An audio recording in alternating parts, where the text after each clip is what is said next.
Good afternoon, all of you. Welcome back. Madhav Nair sir is with us. Maybe, sir, we will start after 2-3 minutes, sir. Some more participants may join.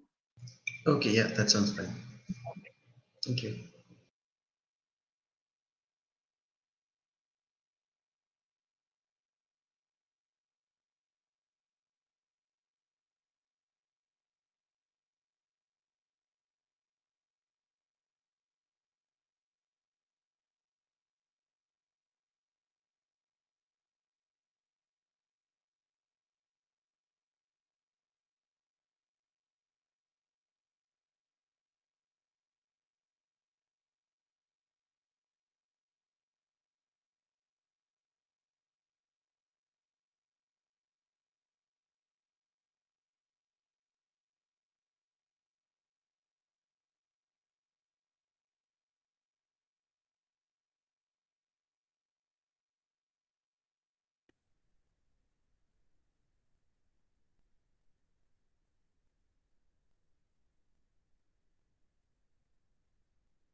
Welcome back, all of you.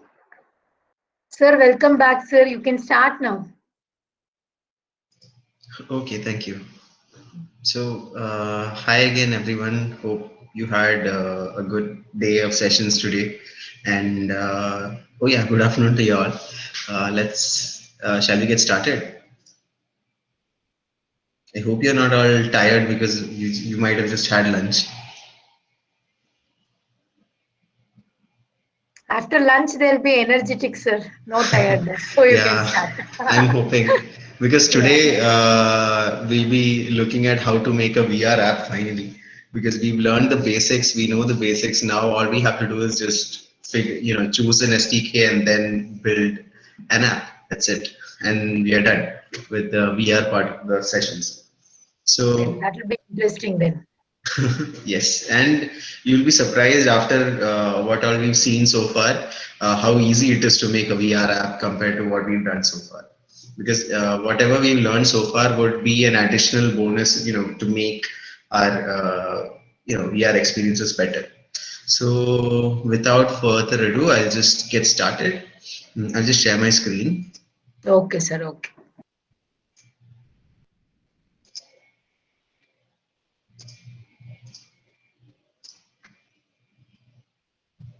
Okay, is my screen visible now? Yes, sir. Yes, screen is visible, sir. Yes, sir. Okay, thank you. So for doing VR, for virtual reality, what we need is, so there are ways in which you can build your own custom hardware where you will build your own headsets where you can have two LCD screens, a processor on board, or uh, you know, connect with the computer and actually build your own drivers and stuff. But that would take a lot of time to just make one experience. And if you are a hardware geek, then definitely you can do it. There are a lot of open source headsets out there that you can actually recreate on your own and then make your own drivers to actually make it. But for the current day and age, when we are looking at things that have to be for the masses, where if we are looking at ways in which you can build, bring your products out sooner, you can make use of SDKs that are already available in the market. For example, like there are companies like Google, Facebook, and STC have come out with amazing SDKs and hardware. Like they have their own headsets and they have their own software development kits that work with softwares like Unity that enable us to actually build experiences faster. So I'll just go through I'll just show you some of the most famous SDKs that are out there that can be used to make VR experiences. So the first and foremost is the Cardboard SDK, which came out with Google came up with. So earlier it was called Google VR. Initially it was called Cardboard SDK about 5-6 years ago when it was launched, and then they changed it to Google VR SDK, and now again they are changing it back to Cardboard SDK, which will be a completely open source system altogether. So, but we won't be using this today. We'll be using the older version because this still has a lot of bugs because this is very new and it is just out of preview. So this is the Cardboard SDK. Then, so this is majorly for only for phone-based or mobile-based VR. We won't be using this for any of the high-end headsets like the PC VR headsets or standalone headsets or any of the Oculus devices at all. So in the case of one of the most popular and the most powerful SDKs out there is the Steam VR SDK, which only works with, not only work, it was built specifically for the HTC Vive. But the best part about using Steam VR SDK is that it supports every single PC VR headset. So if you build your app using the Steam VR SDK, what happens is where you can deploy it across any VR headset. You can deploy it to PSVR or Oculus devices, desktop based PC based Oculus devices. You can deploy it to Rift or Vive, or even there are newer VR headsets like Valve or Pico VR and stuff like that. So there are so many. So this is a very versatile system that we can use, and you might, if there are any gamers in the among the participants, you would know what Steam is. Steam is one of the biggest game distributors and congregators, and they have many. If you're a gamer, you would be very very familiar with what Steam is, because you'll be buying games from Steam. You'll be playing games through their Steam systems and all. So similarly, when we make an app using SteamVR SDK, then it will run through Steam itself, the Steam platform, the Steam application that will be running on your system, desktop. But that for the only problem with Steam is that you will need the specific hardware to actually build it. So it is not for everyone. You will need to have an HTC Vive or an Oculus Rift or a Valve Index or something like that. To any of the PC VR high-end virtual reality headsets to actually make use of this. And another one, which is one of the most famous and the most widely used integration for you making VR is Oculus integration. The Oculus integration for Unity is the most widely used, because Oculus devices are the most sold development devices that where we have the liberty to actually build our own applications and deploy. So Oculus integration can be used to deploy on mobile, that is using Gear VR, which we saw on the first day, where you'll be using a Samsung phone to actually Samsung phone and putting it in a Gear VR headset and making it. You can either build it for the Samsung phones, but you will need a Gear VR headset to actually build it. Then, or you could go for standalone headsets like Oculus Go or Oculus Quest or even Oculus Quest 2, which came out last month. And also, you can also build to PC VR headsets, which like the Oculus Rift and the Rift S. We can't build to any other devices. We can only build to Oculus devices if you're using this particular SDK. So for today's and moreover, the Steam VR SDK was built on top of OpenVR SDK, which was built by a company called Valve. Valve is also a big name among the gaming industry, and they also have their own VR headset that came out last year with amazing controllers, which if time serves, I will definitely show videos. I know that I have been promising that I'll show videos in the past couple of days, but today I'll make sure that we have time to actually discuss, see some amazing videos. So yeah, so OpenVR SDK is an open source SDK for VR. If you're making your own SDK as well, you can start from here. If you're making your own hardware, you can refer this particular SDK and then actually build on top of it. Now, SteamVR has actually bought, OpenVR SDK, and it is the biggest contributor to it. So without further ado, let's just move on to how we will be developing for this. So first of all, we'll be using, since it is more convenient for everyone to actually build it to your own mobile phones, we'll be using the Google VR SDK. So I told you about the Cardboard SDK, which was which is the newer version of the Google VR SDK, but we won't be using it now because they don't have support for the latest. It is not supported yet, and there are a lot of bugs, and it is very new. So if you are very okay with, if you are used to actually coding on any of the platforms before other than Unity as well, and if you are okay with dealing with bugs, you can definitely try this out. All you have to do is go to Unity, go to this, just search for Cardboard SDK, and you'll come to this link. And then all you have to do is go to this page. So there will be a Git link. I can share the link. I hope yesterday's links were shared. I'm so sorry for the delay in sharing the links, but I hope you have received it by mail. But yeah, so you'll have to go here, take the GitHub link, and then import it to Unity via GitHub. And all the steps for doing that is mentioned here. But we won't be doing that today. But for anyone who is interested in experimenting and trying things out, this is the future and this is the way to go.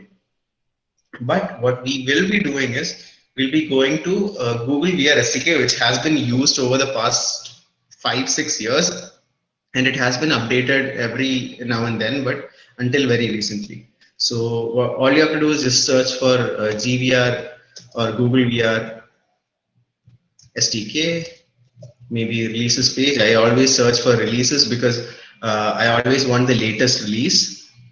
So, oh, I spelled it wrong. Yep. So you can go to the first link, which is a GitHub link. I'll share the link. I think I've already shared the link in the mail, probably if you have received it. If not, I'll share it again, or I'll just share it now in the chat if anyone wants to try out right now. So, sorry, where is it? So you have to choose the latest one. So the repository has been archived because Google has stopped developing any further because this has been completely moved to the new Cardboard SDK. The Cardboard SDK is very similar to the GVR SDK. The only difference being that it is Cardboard SDK is still under development and it takes some time to actually install. So if I was to show you how to install the Cardboard SDK, it would take at least 1.5 hours to show you. So that is why I'm going with the GVR SDK, which is a lot easier for you to develop. And the only problem with the GVR SDK is that it will only work with Unity 2019.4 or 2019.3 or 2019.4. If you have installed 2020.1 or something like that, you could also, using the Unity Hub, you can also install Unity 2019.4. If you have by default downloaded 2019.4 itself, then you're totally fine. You can easily use this directly. So what you have to do is when you come to this link, scroll down and then you'll see assets. Under assets, you have to download the first link, which is the Google VR for Unity 1.200.1, which is a .unity package. You have to just click on it and it will get downloaded. So you just download, and then once it is downloaded, all you have to do is, I think I have already downloaded it a little before. So all you have to do is just click here, drag, and then go to the Unity project that you want to import it to, and then just drag it and place it in the project folder, in the project window. You can just click here and then it will get imported. Never mind this. If it comes like this, just don't worry about it. Just close it.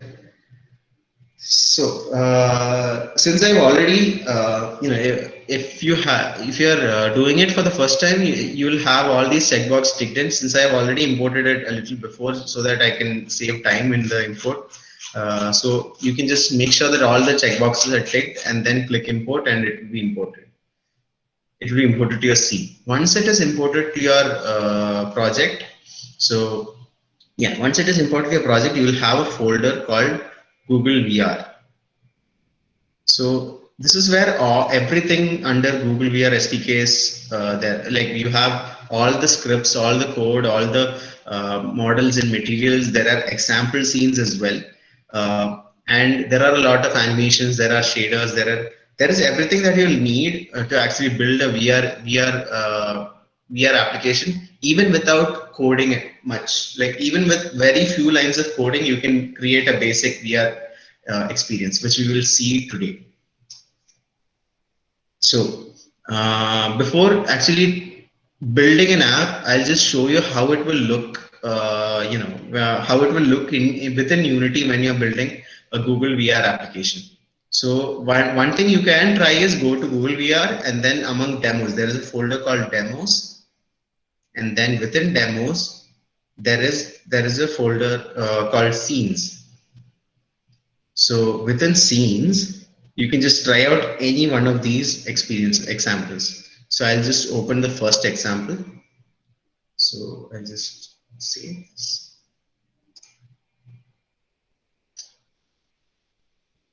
And then now we have the first example. I'll just I can see that there is a room at the end, and I'll just go into the room and see what is inside. I can see that there are cameras, but the difference is that I can see two cameras. So one is an instant preview camera, and it seems like an instant preview, but it seems blank, but it is not meant to be used as of now, because it will be used when you have a Google or Pixel phone, which will be connected to Unity through the console, which is a very different session altogether. But for now, we'll just discuss about this camera, and there is an audio, and there are objects around, and you can see that there's a room, and there is some text that is being shown here. If you just inspect the hierarchy, you can see that there are a lot of uh, up until now, whatever objects that we used, it were like this. Like it didn't have a blue icon; it had a white icon. So what is it? The difference between these two is that these are regular game objects. These are also game objects, but they are called prefabs. They are prefabricated game objects. So what they have is like the difference between the difference between an actual regular game object and a prefab is that prefabs are actually saved. Like prefabs can be saved when you make something, when you write code, when you change color of a cube and stuff like that. What happens is when you all those features that have been added to the cube can be saved within your project. For example, I'll just create a cube here to just quickly explain what a prefab is. So here we have a cube somewhere. Yeah, we have a cube here. I'll just add some color to it. Let's see, materials. Do I have materials? Yeah. So I'll just add this color to it, and it is supposed to be red. There is no lighting, so that is why it seems dark. I'll just make it green. So I have the color green, and if I had some scripts, I can add script and everything. And those properties have been saved. And maybe I can just change the scale to 3 tab, 2 tab, 5. And now I have changed the properties of this cube. Now what I can do is to make a prefab. It is very simple. All you have to do is click on the object after every property is changed, and then drag and drop. Sorry. Oh, okay. You can't create that. Oh, sorry. I'm still in search. Okay, that's fine. I can just drag and drop here, and then a prefab will be created. The prefab of the cube is created, and you can see in this window. So whenever I drag that prefab back in, it will have the same properties. All of these will have the same properties. This is very useful when we have to reuse some objects, some scripts or some functionalities over different apps or different scenes. So if you want to recreate something in another, if I want to recreate the same cube in another scene, I can just drag and drop this back into the scene. So that is what a prefab is. So similarly, Google has created, so many prefabs with different scripts attached to it. Each of these prefab has a different function, and you don't have. So what it does is every script needed to actually make a VR application is already present within within one of these prefabs. All you need is just drag and drop these prefabs into whatever scene that you have made, and it will just convert your scene into VR. So I'll just show you how this example works. So I'll just hit play. We'll see, like after showing you the demo, I'll show you how to create an app using these prefabs and which prefabs you actually need. You don't need all of these prefabs to actually create a VR application. I'll show you that after I show you the demo. So moving on, I'll just click hit play. Oh, my game scene is here. Okay, game window is here. So one thing that you need to do is like this is a problem that is there. That what you have to do is you have to go to player settings. So it says that I haven't. So once you imported Google VR, I need to add. I need to make sure that this is virtual reality supported, this project. So what I have to do first is I'll just stop play again. Go to File, Build Settings, and then click on Player Settings like we did yesterday. So under Player Settings, now you will see that this is Unity 2020.1. So you won't have the VR support.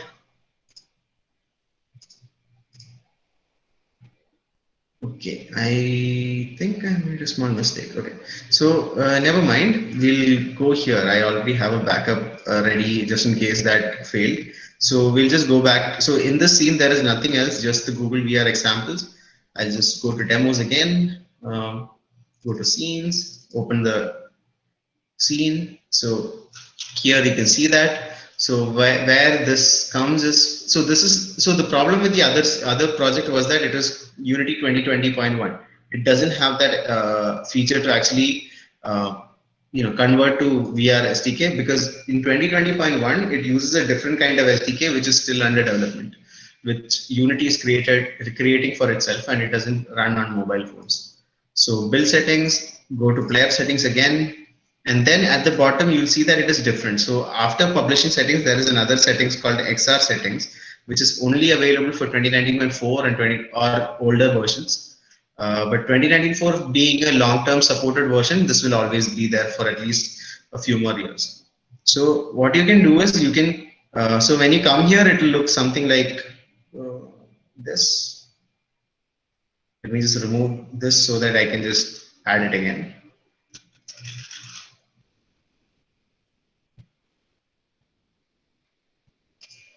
Okay.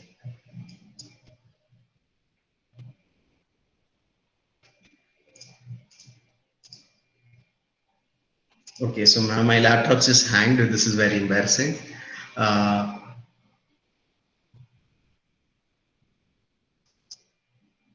Okay, it's done. Okay, now it will look like this when you actually come to XR settings for the first time. It will look like this, and under virtual reality, there is a tab called Virtual Reality SDKs, where the list is empty. What you have to do is you have to add at least one virtual reality SDK. All you have to do is go to the plus sign at the bottom. It will show a drop box, and then you can choose Cardboard, Google Cardboard. So just choose Cardboard, and then it will automatically add the support files that are needed to actually make the system VR, make Unity support VR. So yeah, there is a way to actually build it, and we have it. We have Cardboard added now. So all you have to do is just close, go back, and then hit play.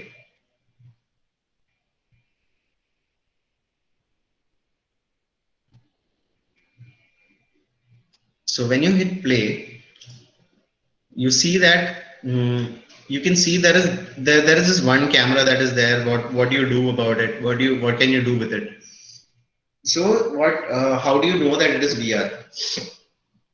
So what Google has done is, for development purpose, it gave us it added some script within here under something called GVR event system itself, which they've made shortcuts to actually make it feel as if it is a VR, so that we can test VR applications while developing itself, without even going to without building it to a phone or any other device.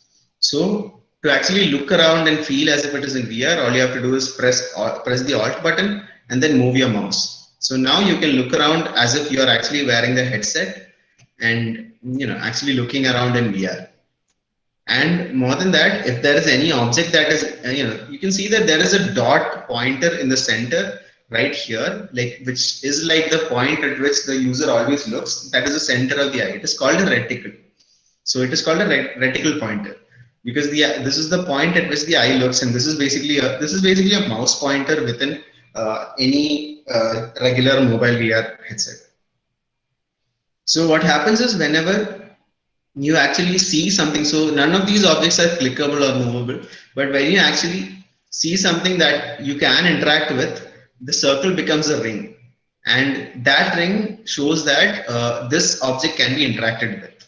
So what you can do is you can click on it to actually interact with it. So how do you click in VR? That is the billion-dollar question, right? So if you do, when you're using a mobile VR headset, and there is no way to actually touch the screen, right? So what happens is, I'll just quickly show you.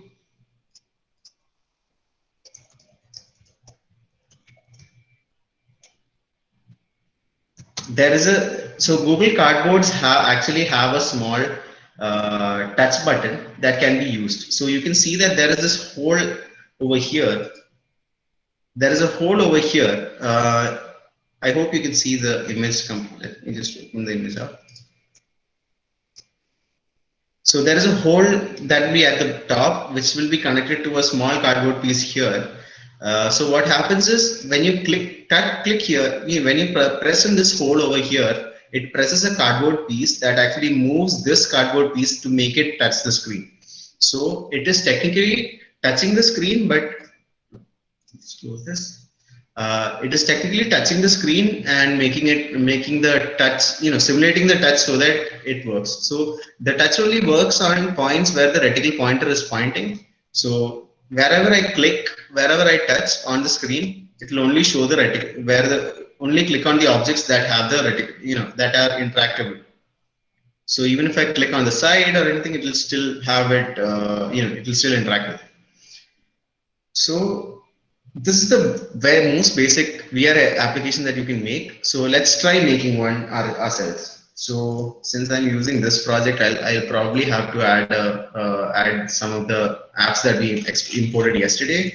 Let me just see if I have it in Unity 19. Nice.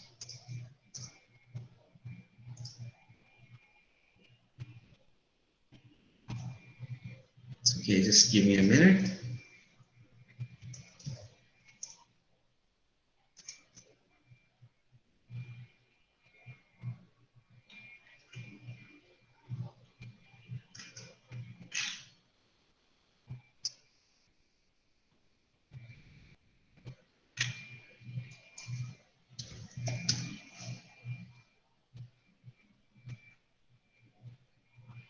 Okay, I'm importing this particular package because it is only 5 MB, so it doesn't take too much time.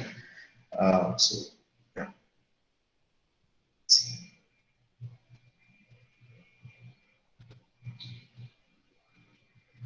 Okay, now we have that. We'll just import it.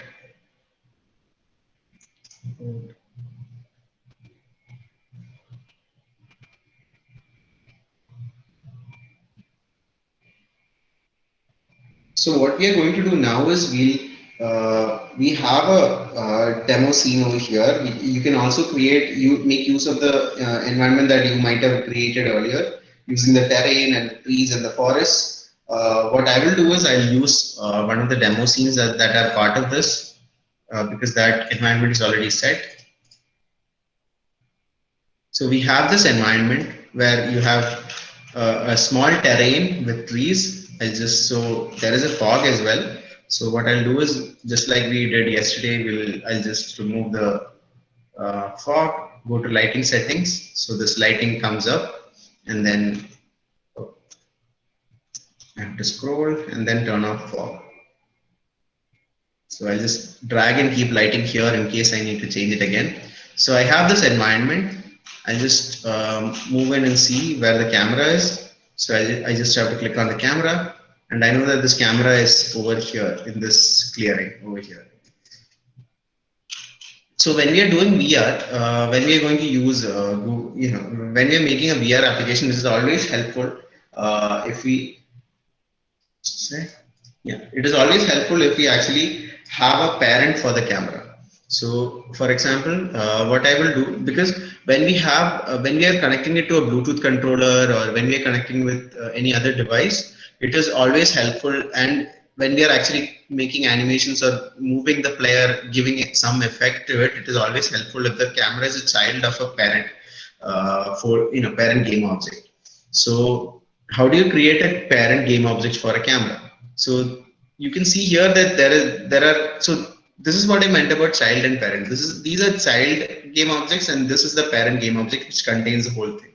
So if you're familiar with the basics of any programming language, you know what inheritance is. So the children inherits the transform properties of the parent. So whenever the parent is moved, the children move with it. So we'll show you that. Before that, I'll just create an empty game object, which will be the parent. I'll just call it player. So this is called the player game object, and I'll move the camera into the player. I'll just rename the camera as main camera,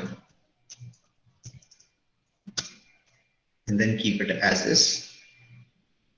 Then what I will do is I'll add a few assets that we saw a little earlier. So the first most important prefab that Google created that we need to add is the GVR headset. So you can either go to Google VR and then go to prefabs and then go to headset and then drag it here. or you can just, from here itself, if you know the name itself, you can just type GVR headset, and then you can see that it is here. You can just drag and drop directly. So similarly, there are some other things as well. So what GVR headset is, it contains a script that makes use of the positional tracking. So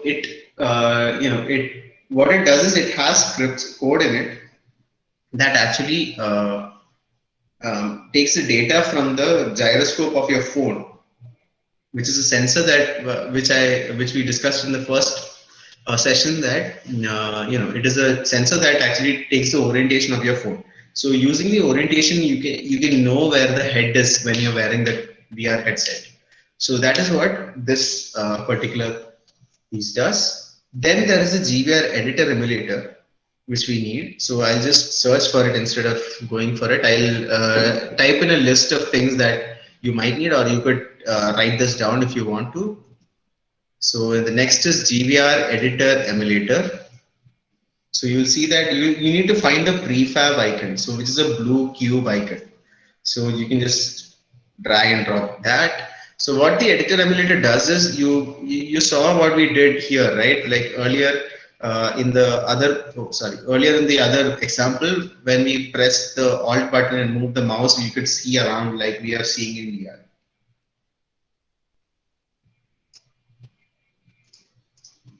So we have the GVR editor emulator now.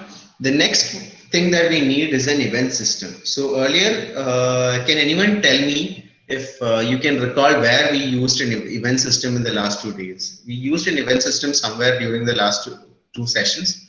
Can anyone just type in where we used it yesterday, or where we saw it yesterday? We didn't actually add it ourselves. When we added something called an event system came up on its own. Can anyone give me, can anyone just type in chat what it was, if you remember?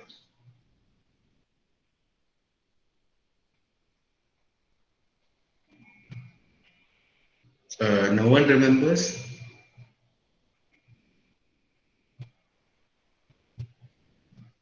Hello, am I audible? I'm just checking if my network is still there. Yes, sir. Okay. Can anyone tell me where you saw the event system yesterday? Okay, I am guessing that you might have missed it. Okay, that's totally fine. So we actually got an event system when we went to UI, and then we added a button, and an event system automatically came. So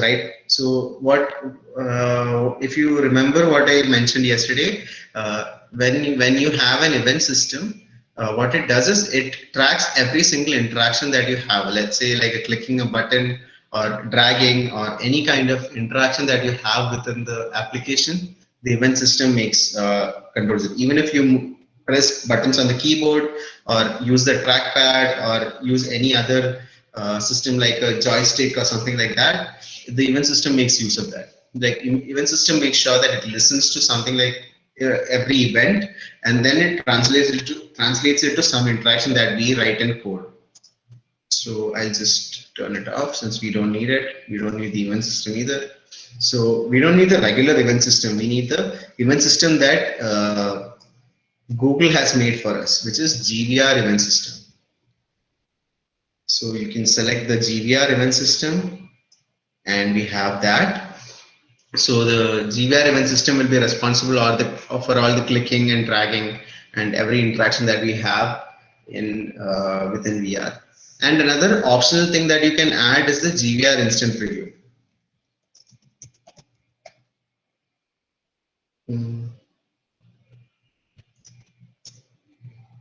Yeah, I think this is it.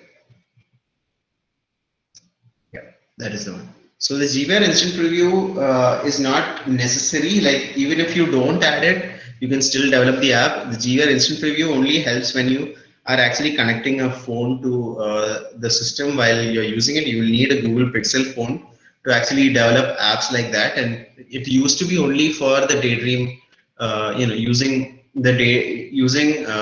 and building for Daydream headsets. But now daydream headsets are higher end headsets that were built by Google, which were only available on about 15 to 20 phones, which we discussed in the first day. So GVR instant preview may not be needed if you are not going to be making a serious key or a serious application, or if you are not using Google Pixel. So another thing is we have all this. So let's try it out. Let's try hitting play and see what happens. So we have the camera. Let's check where the camera is. Let's hit play.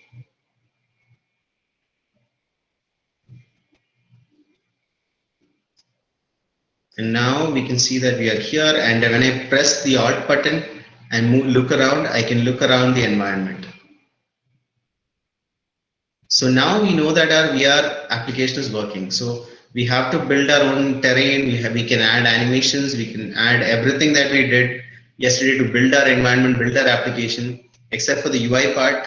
UI we cannot use in VR because it will be on your face. So, but yeah. So now we have our first VR application, but we can only look around here. What if I have to interact with something? Right? I can look around, that's it. I cannot move around, I can only look around. So what if we have to interact with something? What we will do is we'll add to interacting with something, you might remember that we added something called a reticle pointer. There was something called a pointer. There was a white dot in the center in the demo that we saw earlier. So to get that, all we have to do is go to GVR reticle pointer, just find the reticle pointer prefab, and what we have to do is it moves wherever the camera moves. Wherever we look, the pointer will be looking at. So what we have to do is we have to make it a child of the camera, because we need it to move exactly wherever the camera is moving. So let's see what happens when you hit play. Now, just right after adding itself, you can see that there is a dot pointer in front. But the problem is that it is not able to interact with any of the objects. The reason is because you need to be able to actually make make a 3D model actually interactable. So how we do that is, so what happens when a reticle pointer is present is it actually sends out rays. So it is called a raycast. So what the GVR pointer does is there's something called a raycast that is emitted from the camera. It is like an LED array in the real world, but here it is just programmatic. So when you cast a ray, and if it hits something that has a trigger that that gives us the feedback that you can interact with this object, then the reticle pointer will show you that it can be interacted with. So that might have confused you a bit. I think it's better if I show you first. What I'll do is I'll create an object. Let's see what all 3D models we have that we can use from within.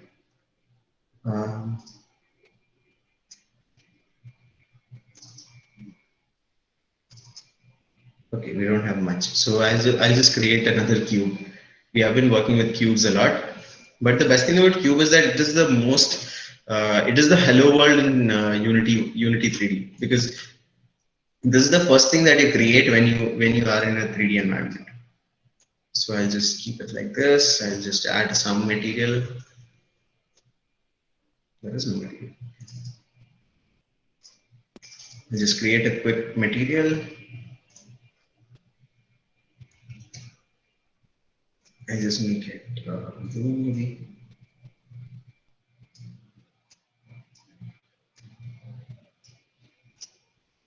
then add the material to the object. Oh my lord, lighting is turned on. Now that we have this, what we need is, so the raycast is a physical element. So it is like a ray that goes out. If it hits something, it gives you the feedback. So what it means is it has to be interactive. It needs to be, it needs to deter with physics, but it doesn't have to deter with the gravity. So what we need is, by default, the cube has a collider. So that is step one. my light is being built, so I'll tell you why why that is happening, but it will be all right in just a moment.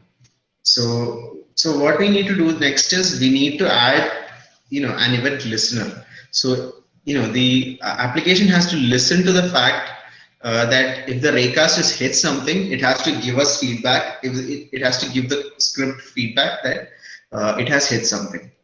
So what we will do is we will okay. So next, what we will do is instead of adding the rigid body element, we won't be adding the rigid body because we don't need it. So what we will do is we'll find an event trigger. So we need to listen for events that are happening on the queue. So we'll just add an event trigger, and you will see that there is an add event type kind of thing. So if you just open the bottom drawer up a bit, you can see that there are so many events that can be listened by this particular component. So it detects drag, it detects deselect, drop, cancel, drag, move, on scroll, on pointer up, on select. When you click on it, pointer click, pointer enter, pointer up, everything is listened to. So what we can do is we can just add an event listener. We can add pointer enter. We can add another event type, maybe pointer exit or pointer click. So each of these events can be done. It is very similar to how we did when we were adding on-click elements to UI buttons. So when you click plus, you can add scripts, you can add a function and make something happen. So even without actually just configuring any of the code elements, you can just hit play and then see that when you are hovering over, sorry, let me just see where these things are.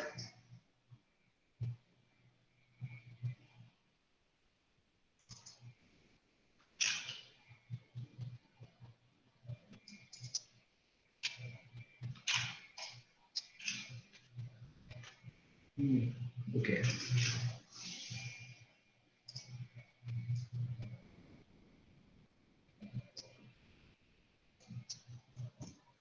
Okay, for some reason it is not detecting it, but we'll find an answer to that very soon.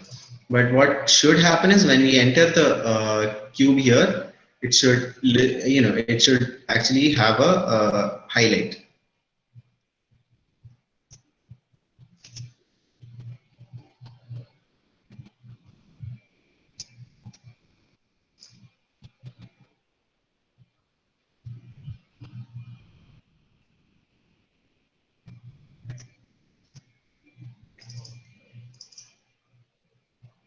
So just give me a second. Let me just check where I went wrong. So I did go wrong somewhere. So let me just check. Enter. So,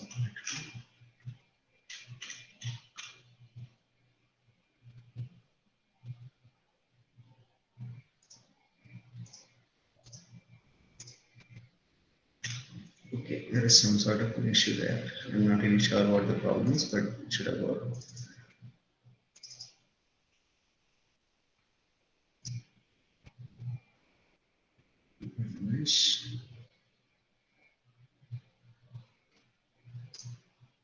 So let's try adding a rigid body here.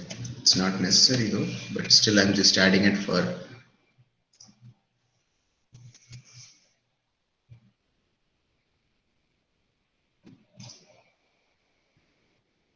Oh yes, there is one more thing that we have to do, which is to add a graphic raycaster.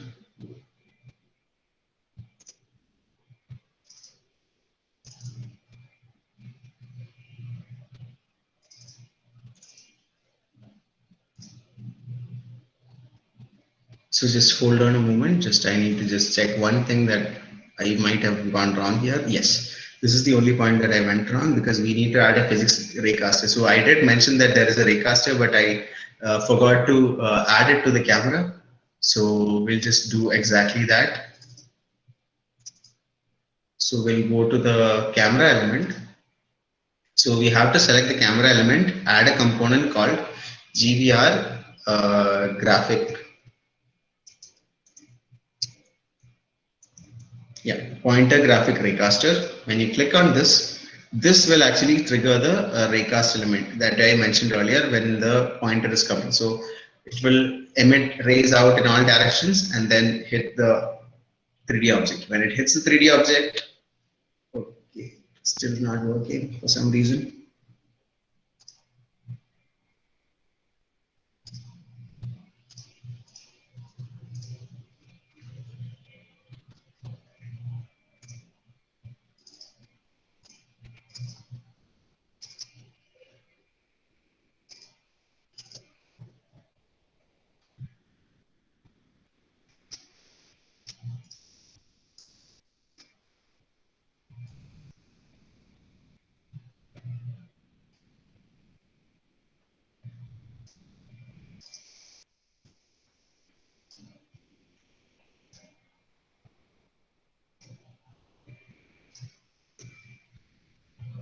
So let me just reposition the camera again.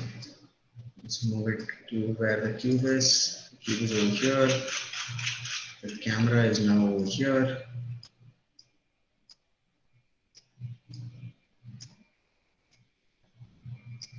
Okay, now let's try hitting play, and now we can actually detect it. So yeah, that's pretty much it. So the problem was I had missed some scripts that were supposed to be added, which I just added right now. So no worries there. If you have any, if I may have missed something, just let me know.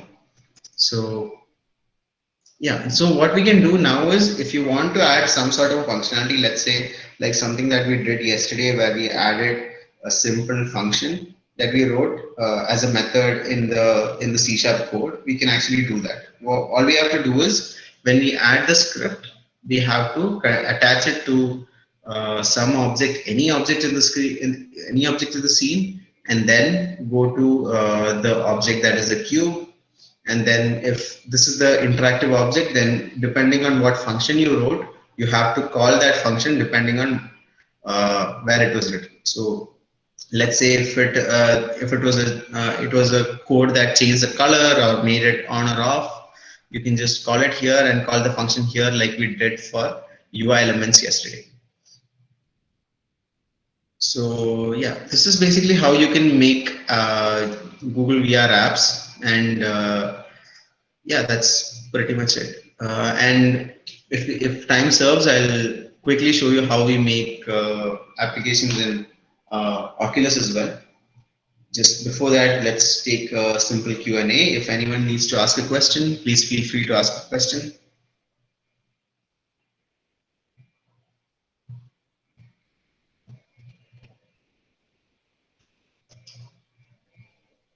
Does anyone have a question?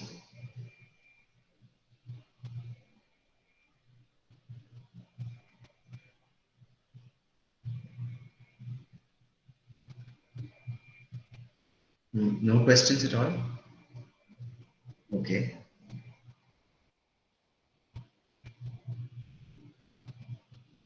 Okay, so shall we move on then?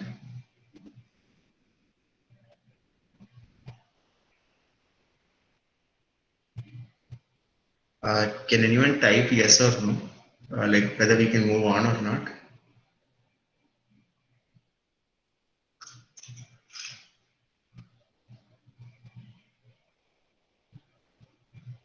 Am I still audible? I'm just checking.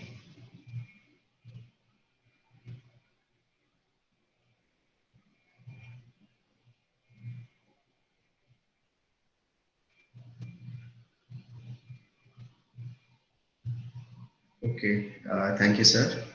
Let's move on then. So this is how we do for mobile VR. What we can do is I'll just quickly show you how we would do it for, Oculus, Oculus SDK as well. I have a simple project ready. Since if you have Oculus VR headsets at your colleges, or if you have them on your own, you could try it out. That is why I'm just showing it to you. Otherwise, otherwise you can just understand this. And if some student maybe in the future has some doubts on this, you can probably clarify it or just guide them with it. Just this is very simple. I just let me just open the project. This is the one. So by the time we actually wait for the project to open, I'll show you a video really quick.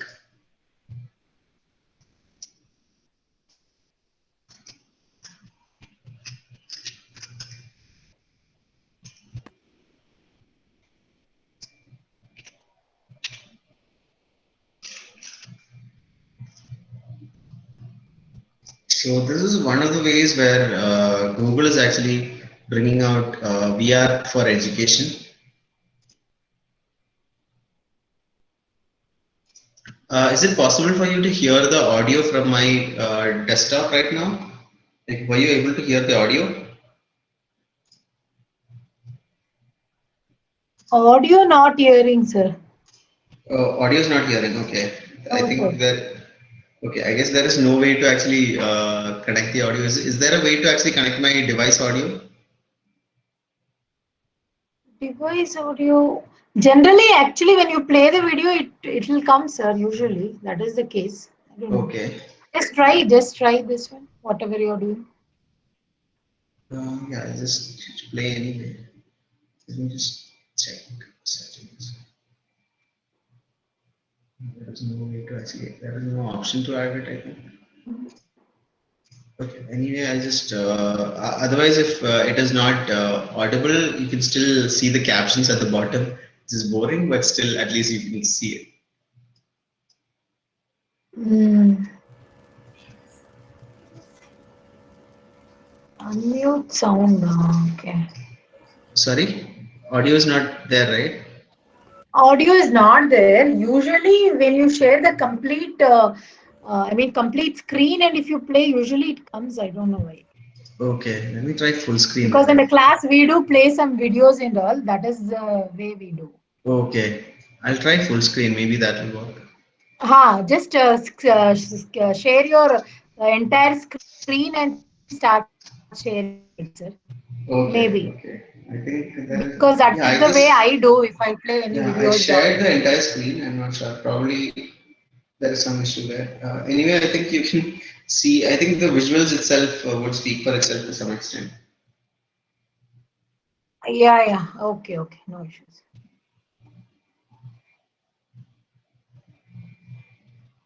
Or what I can do is I can narrate as well. I can do the narration instead. So what Google made this very interesting app called Google Expeditions, which is free to download, and school teachers from all over the world are using it. Even for engineering colleges as well, there are many some colleges that actually try it out. So this is called Google Expedition, where you have a basic cardboard headset, and you have a basic cardboard headset. You place a phone inside, and there is an app that you can download. So the app will be installed on all the students headset phones, and there will be an app that the teacher controls. So what happens is the teacher can actually show the students where to look, and the teacher chooses which 360 photo or video or instructional video or training video that will be shown to the students. All will be conducted from controlled from the teacher's phone. So this is how it what it looks and feels like. The students can actually go for virtual tours from across the world, or learn about different things like marine animals, or all kinds of stuff. And yeah, this is how it is being used. So when learning becomes a lot more interactive, students apparently tend to be more interested in what they are being taught. Let me just see, go back. So that is one way of using that. And other than this, I think there are some colleges, probably colleges, so some of the faculty here are part of colleges that already offer a VR course where Oculus students are being taught to build applications. There is a semester course that is an optional semester course for some colleges where you can choose to learn VR. It is called VR 201. I think it is already being taught to 3 universities in India, and I think probably more if I'm not wrong.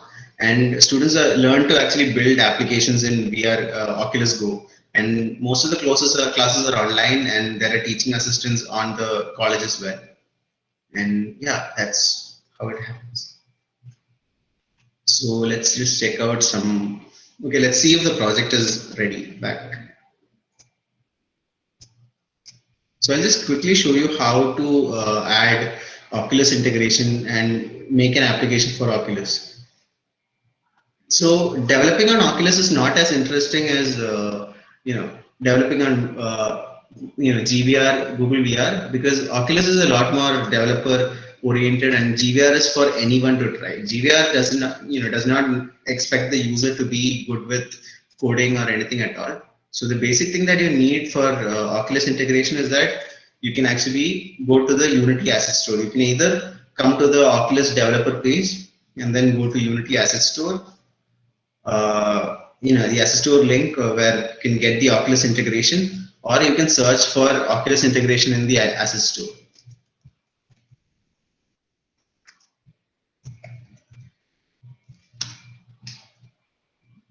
And then you can see it here. What you can do is you can click on this and then open in Unity, and then it will come in the package manager. Then all you have to do is just click on import. You have to download first. It is about 400 MB, and then click import. If you don't have an Oculus device, you don't have to do this at all. Or if you have a Samsung phone and a Gear VR headset, Samsung phone as in normal Samsung phones does not support this. Only the highest end Samsung phones support it, starting from Samsung S9, S10, S20, etc. So so you can try this if you have a Gear VR headset. So after I've already imported the project here. I have Oculus folder here because importing it now would have taken a lot of time. I had imported it earlier. So what I will do is I'll just show you the simplest way to actually build, make any scene into VR. So you don't really have to do much here. So I'll just come to the same scene that we built yesterday, which is for PC, Mac, and Linux. So when you're building for the desktop VR applications, you have to stick with PC, Mac, and Linux build, because we'll be building an exe so that it can run on the headsets. So I just click on Oculus. So what we need to do is go into the Oculus folder, then go to VR, and then within prefabs, you will find the OVR camera rig. So this is the most basic element that you will need to actually make your scene into VR. So the camera rig is here. You don't need an extra camera here. You can just remove the camera. You can either turn it off or you can delete your main camera. I'll just delete it. So now the only camera that is there is the OVR camera rig.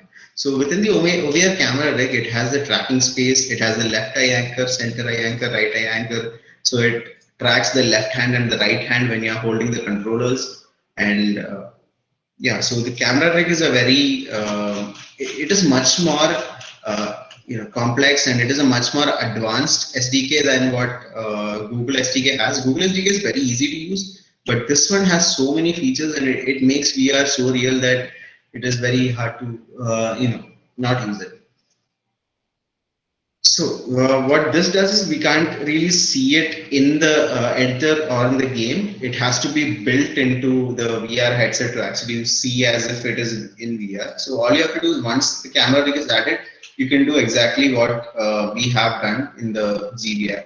If not this, an additional prefab is there, which is the OVR player controller, which you can drag and drop here.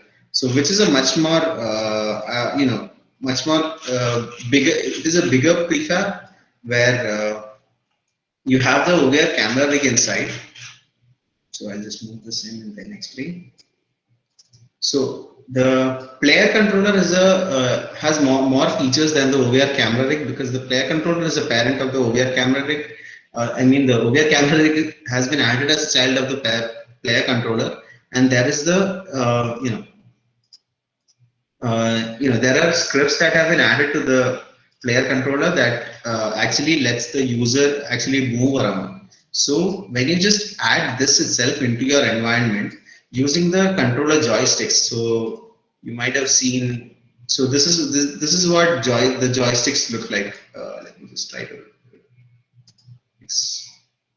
move them out. Okay. So yeah, this is what an Oculus controller looks like. This one. So using these controllers, you can see that there is a joystick on top. There are 3 buttons. There are. Let me just remove all of them and then show you.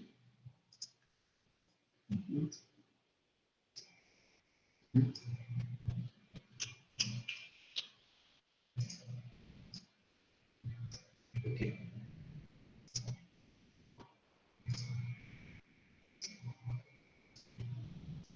So these 2 controllers in the middle are for the newer versions of Oculus, and the one on the left and the edge is the are older versions. This these white ones at the edge are for the latest ones that just came out a month ago. This is very similar. This is the same as the black ones. They just look different. So so all of these have the same button sequence. So on your right hands you have a joystick and an A and a B button, and then there is a menu button. On the left hand, you have an X and Y button and a joystick and a menu button. This is very similar to your, when you're playing a console joystick gaming system, it is very similar. And more than that, why Oculus chose this type of a handset is because it is very easy to use. It actually fits into your arm. Like when you're actually trying to grab it, it rotates and it automatically fits exactly how it should be in your arm, and it is very easy to use your hands in it.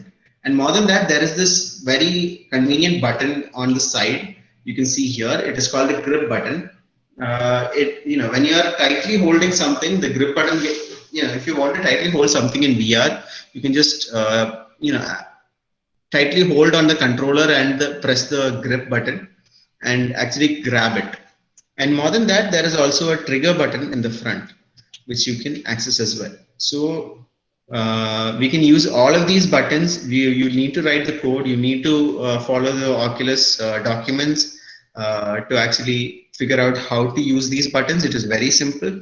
But you'll need to do a considerable amount of code to actually make it work. But it is very simple to use. So you can actually track all these controllers and everything when you're here, when you're using the player controller. You have so using the joysticks, you can walk around, you can jump, you can duck, you can do all sorts of things in this space. You can even teleport from place to place depending on how you program it. So yeah, that is how the Oculus integration looks like. This is the basic thing that you will need to actually build an app for Oculus. All you have to do is just file, build settings, and then go and build, and then you'll have an exe.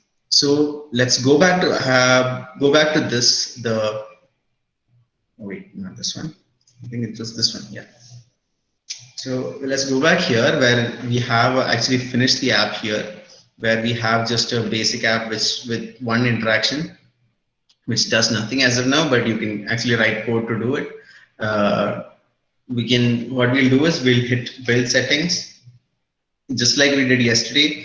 To build the app, you need to go to file, go to build settings, and not build. You can go for build and run if every setting is perfectly set.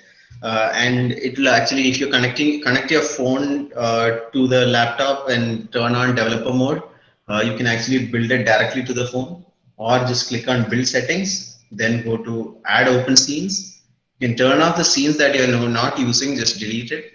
You just need the scene that you are using. If you have used multiple scenes, you have to make sure that you have written code to jump from one scene to the other, and if not, just the scenes that you have coded.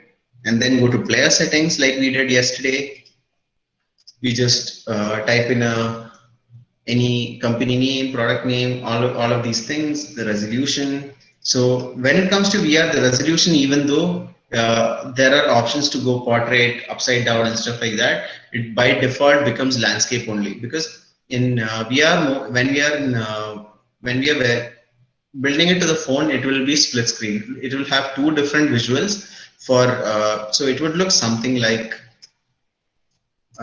this. So this is how, let me just change the view.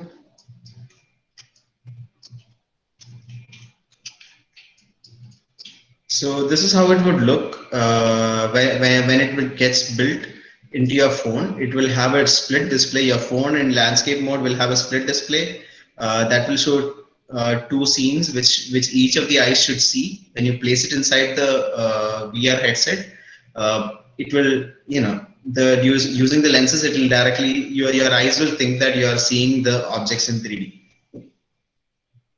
So yeah, and then we'll go back to build settings and project settings. So in project settings, you don't have to do anything here. Only go to other settings. So under other settings, there is this one thing that you really need to do, which is to change the version of Android. So you can just scroll down until you see. Let's see where it is.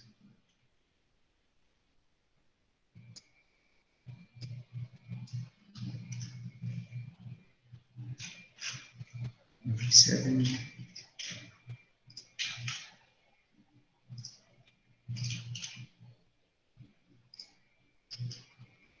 Oh yes. So right after we set the okay. So when we scroll down, you can see that there is something called minimum API level.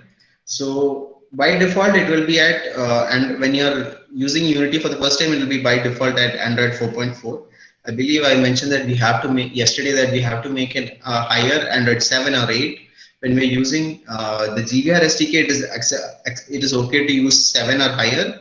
But when you're using the cardboard SDK that I mentioned earlier, that if you want to experiment with, you'll need to use 9 or higher. Only the newest phones that were released in the last 1 year can actually work with the latest version. But the thing that what I showed you, it will work up until the older, at least if the phone is like 3 to 4 years old, it's it will still work if it has a gyroscope. So I'll just set it as 8.0, which is most optimal, and then make sure that the virtual reality support is selected that we did earlier, and then just hit close and then go back to the build settings. So make sure that your scene is in Android. I hope you remember how we moved from Mac to Android, I mean PC to Android, and then all you have to do is click build. So what will happen is when you click build, let me just do, you just change the APK name and then an APK will be built. Once the APK is built, you can directly copy it to your phone, or you can hit build and run to actually deploy the app directly to your phone. If you want to deploy directly to your phone, you need to connect it using a USB cable to your computer and make sure that you have your developer options in your phone set up. Each phone has a slightly different way of turning on developer options. You have to go to the phone system settings and go to the about us in the phones and then click about us 10 times or 15 times to actually turn on developer mode. It's very fun to do it. Some phones even has games when you actually enable developer mode. But when you enable developer mode, you can actually use it like this. Otherwise, you can just build the APK, copy the APK to your phone, and then just install it. So yeah, that's how you build your VR applications on your phone. And then if you have a Google Cardboard, you can just put it on and try it out. Even if you don't have a Google Cardboard, you can just take a build and then see for yourself. You can look around and see if it is working, and you can try different ways to do it. And Google Cardboards don't cost much. The most cheapest, most reliable Google Cardboard that I have bought was about for 300 rupees. So it is very reasonable. So yeah, that's about it. This will get built in its own time, and in the meantime, we can have some time for questions. Does anyone have any questions?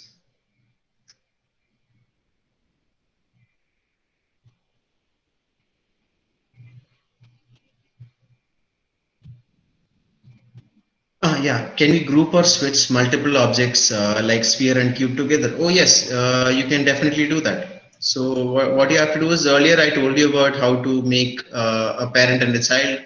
So you can create an empty parent, and you can just add objects into it. It will just group together.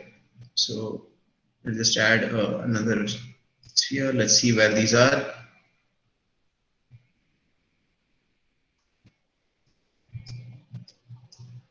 So I have a cube here. I'll just move the sphere here. So I have grouped these two under the same game object. So now if I move the game object, they both move together. So that is how they are grouped. So if I want to move them separately, I can move it like, select the object separately and move. But if I'm using this, by selecting the parent, I can move them together. Does that answer your question? Okay, so I had to remove my headphone probably to actually do that. How to add sound effects? Oh, okay. That I'll just quickly explain. Let's see which project has audio. Yes. So I have already imported an audio file. All you have to do is, Unity only allows us a few particular audio files. I'll just show you which all audio files are compatible.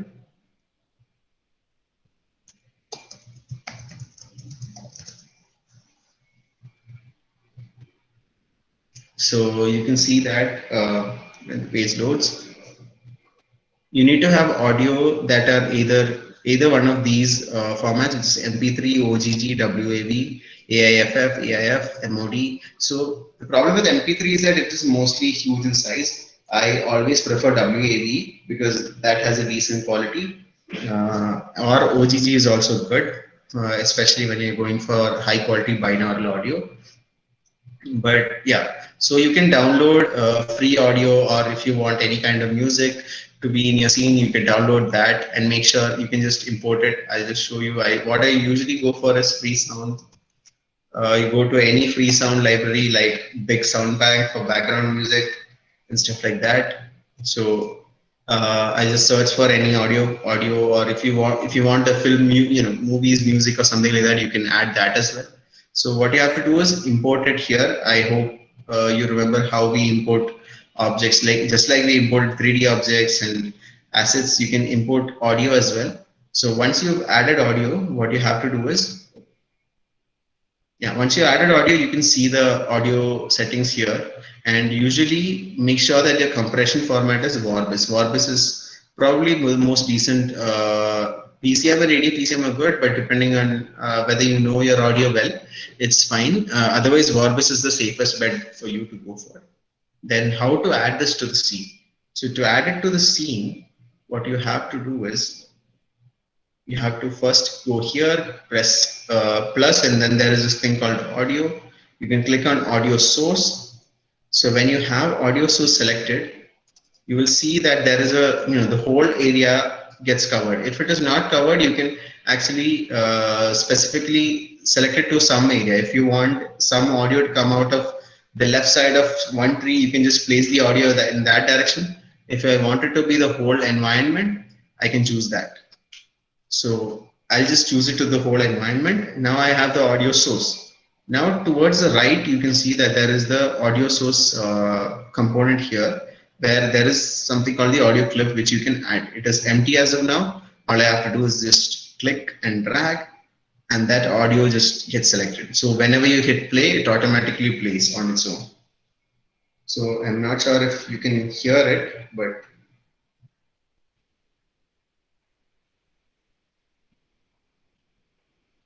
yeah, so that is how the audio is loaded to the scene, and it will automatically play whenever you hit play. If you want the audio to play at only some specific points, when you hit, for example, when you, make an explosion or something like that. Can you hear the audio right now?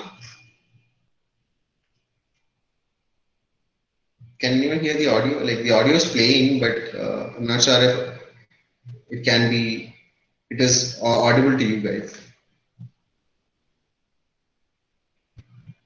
Okay, so I assure you that the audio is playing.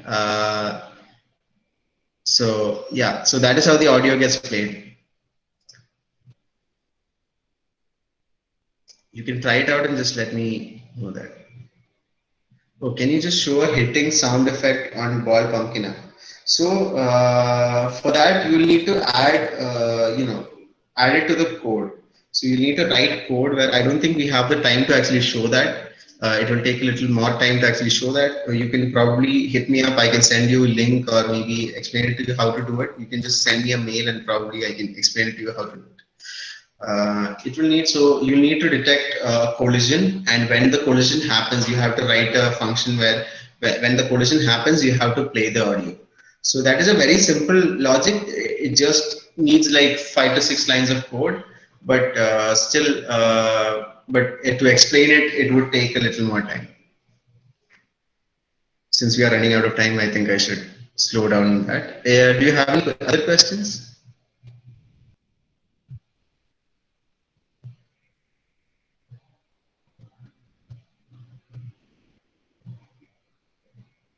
Okay, if there aren't any other questions, I'll move on to something else, which is a very important thing that there are certain design principles that you should follow. Uh, yeah, there are certain design principles that you should follow when you're actually building VR applications, because these are very important. Why? Because when you don't make a VR application properly, when it is not properly designed, when it is not properly built, when it is not built in a certain way, it could actually cause harm to the users. Like whoever is using it could have motion sickness. There are several bad things that can happen. So there are even ways in which people could, harm. If the lights are flashing too fast and all, like there are people, some people with certain medical conditions could have, could faint as well. So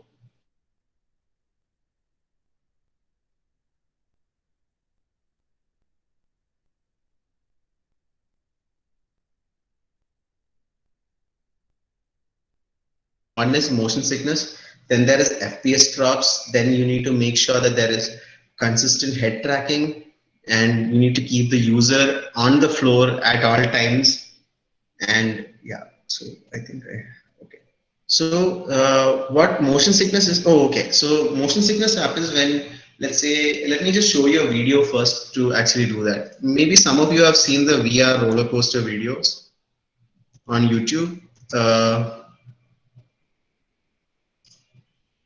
So there are videos like this, which you can, obviously I'm not turning on the audio anyway because there's no point. It's about the visuals mostly. So when you're making a VR roller coaster kind of application like this, see, so things like this, when it goes too fast and if it is built to be too rocky and if the motions are not constrained, what happens is many people or almost all people could have nausea and people can throw up. So when you're developing, we need to make sure that the jerks and stuff, we need to make it a little, we need to consider a few guidelines which you can just Google and find out. And so there are certain guidelines where you can actually, instead of actually having sharp changes, we can have, we need to smooth out some of the motions, so that exactly like this, each of these motions are smoothened out so that there is less chance of motion sickness. But if the motion is too rocky and if it is too fast and if the head movements are too fast, since the eye sees something else and the body is not moving at all, people can have several kinds of sicknesses, like motion sickness. So another important thing is FPS drops. So I believe I mentioned what FPS drops are a little earlier, but I did not show you what they are, how to check them. So FPS is frames per second, which we did discuss. So every app that we build, depending on the amount of objects that need to be rendered, the number of frames are also seen. So when I hit play here, how I can check for the FPS of my application right now is by, let's see, let's go to play. Yeah, now we are in play mode, I think. Yeah, we are in play mode, and now what we can do is I'll just expand my game view, and then there is this button called stats at the top. So under the game window, there is a button called stats. So I can select stats and I can see the FPS here. So currently my FPS is over 300, which is totally fine because I have used very, I did not use too realistic objects which are not graphics intensive, and I did not use too many objects either. So that is why the FPS is high. So always make sure that your FPS is above 60, or you can by code itself you can actually keep the code, the FPS stuck at 60. So that is also good practice at in some cases which you can use. Other than that, what you can see is that you can see other things like batches, tris. So tris is the number of polygons that are there. So each polygon in a mesh is basically, I hope you remember seeing the number of the number of triangles on a sphere and this cube I showed. So similarly, taking all the objects that are inside this model together, there are 1.1 million triangles. That is what it is, but that is a good number. It is not too much, it is not too high, it is manageable, and even on a phone, it should be fine. So the number varies from different depending on the quality of texture. There are many variables on that. You can just search for how to optimize your applications to actually see it.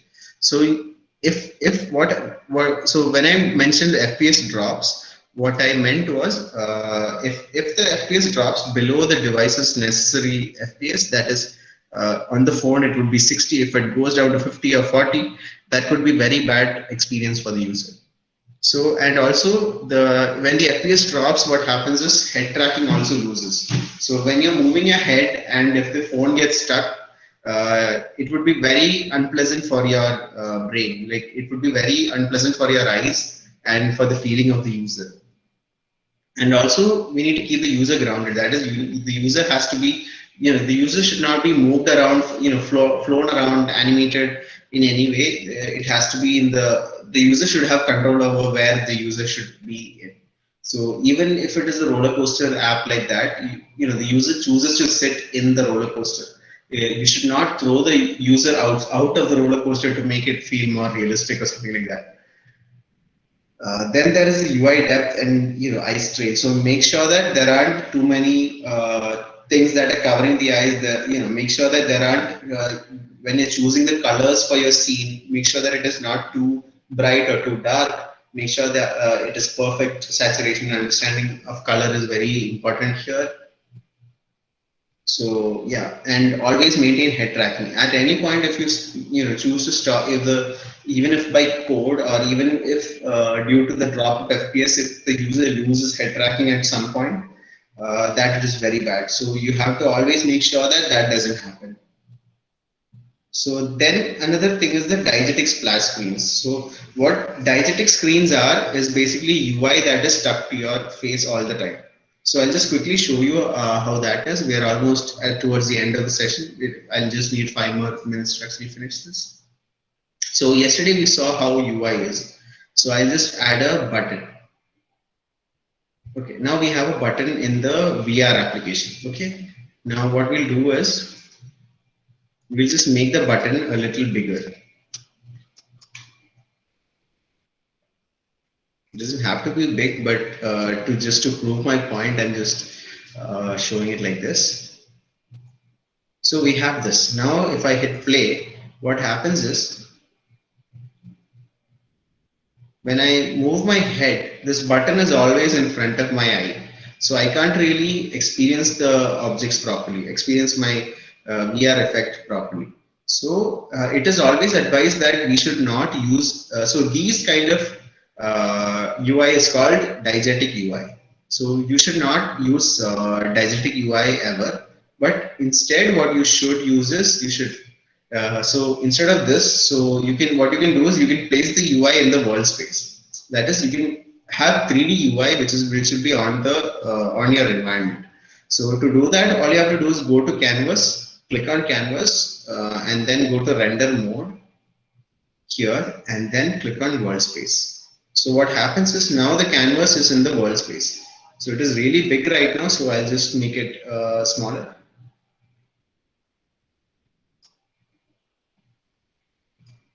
Just make it smaller.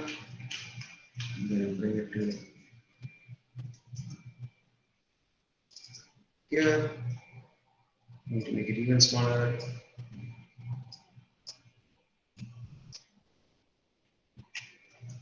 Yeah, somewhat like this. Where is the cube? Where is the cube? It's here. The button, yeah, the button is down in the bushes now. So now the button will be in the 3D space. So when you hit play, what happens is the button will be in that space itself. So you can click the button or you can just look around. It doesn't hamper your experience. So yeah, and also whenever you hit a button, exactly like someone who had the professor who had asked about when you're hitting the pumpkin ball, you need a sound, but that is very required because sound and audio feedback is very required. If you're pressing a button, if you're interacting with something, you have to make sure that you add an audio, which I think you need to look a little further, which is out of the scope of our sessions today. So yeah. You can connect with me if you want to know more about it. And then there's a locomotion. Locomotion is basically what I told you about, where you can use the joystick of VR controllers, virtual, the Oculus controllers to walk around or use teleport. Let me just show you how to actually teleport between spaces.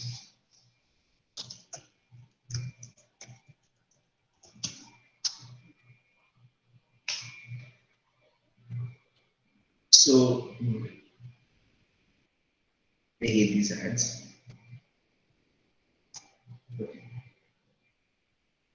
So here,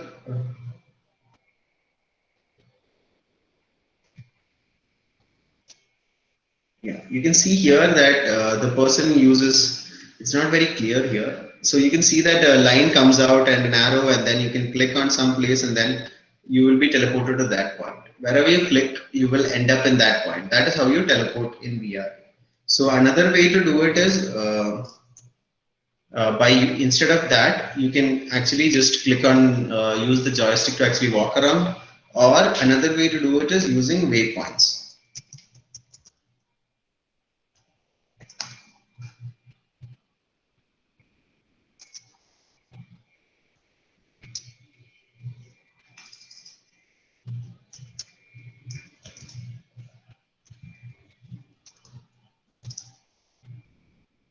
Okay. So waypoint is a way, I don't think I can find an example for, okay, maybe this one.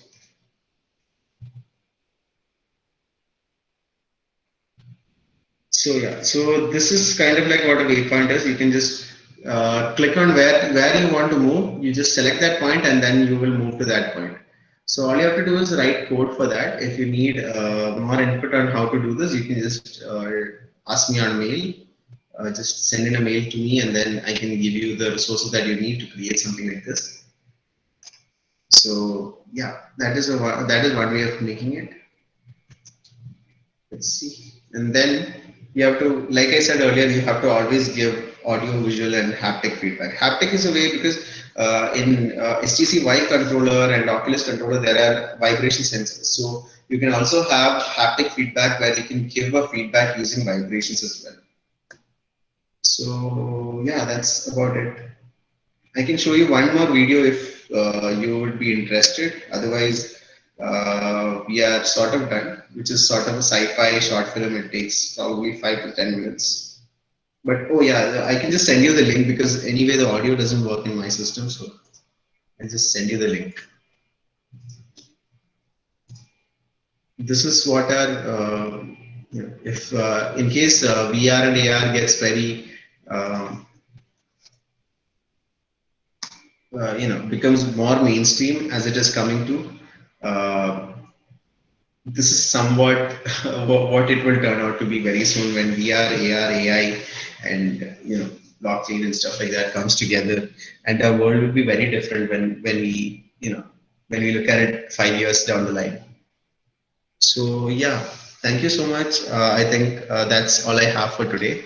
If you have any more questions, just let me know. If you want to if you would like to contact me, you can contact me on my email ID, or if you have something urgent, you can just text me on WhatsApp, or you can just give me a call. Yeah, that's about it. Thank you so much.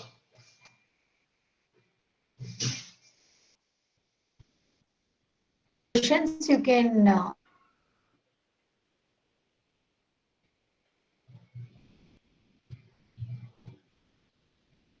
Sorry, ma'am, you were saying? Seeing the questions, I can ask you. Ma'am, your voice is not audible. Okay, once again. Is it audible now, sir? Yes, yes. Okay. So participants, if you have any questions, please you can ask, sir.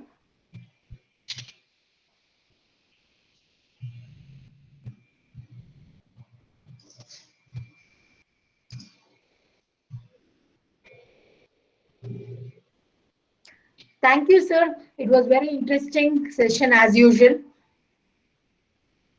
Yeah, thank you so much, ma'am. Okay. So here is the link for the participants to give the feedback and also for the attendance. Please do give the feedback and fill the attendance sheet. If any questions, you can ask, sir. If not, he'll leave for the day.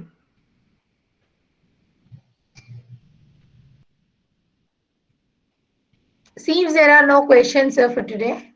Okay, no worries. Okay. Thanks, sir. Thanks for an interesting and Yeah, informative session. Thank you. thank you so So much, ma'am. meet you. Thank you, everyone. Mm, thank you. Thank you, sir.